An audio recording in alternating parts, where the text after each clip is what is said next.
শুনেছি অনেক টাকা জমালে নাকি মাথায় টাক পড়ে যায়। আর আমি কি জমিয়েছি দেখো। এতে কি আছে বলো তো, 1.5 বছর ধরে আমার মাথা থেকে যা চুল উঠেছে আমি সব এতে জমিয়ে রেখেছি।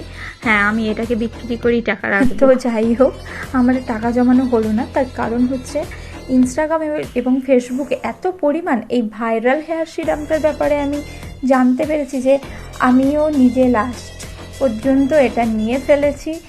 লোকাল শপ থেকে পারচেস করেছি, দাম নিয়েছে 200 টাকা। আর নেওয়ার পরে তো জাস্ট ওয়াও, আমি জাস্ট এটার প্রেমে পড়ে গেছি। দেখো আমার অনেকটাই হেয়ার ফল কমে গেছে। আর এটা অনেকে ব্যবহার করতে চায় না, তার কারণ হচ্ছে অনেকে ভাবে হয়তো ঠান্ডা লেগে যাবে বা প্রতিদিন মাথায় শ্যাম্পু করতে হবে, মাথায় জল দিতে হবে, সেরকম কোনো ব্যাপারই না। তোমার এটা ঠান্ডা লাগার, যদি বলো রাত্রে ব্যবহার করলে ঠান্ডা লাগবে, তুমি সারাদিনে যখন সেটা ব্যবহার করতে পারো। এবং প্রতিদিন যে তোমাকে মাথায় জল দিতে হবে বা শ্যাম্পু করতে হবে সেরকম কোনো ব্যাপার না।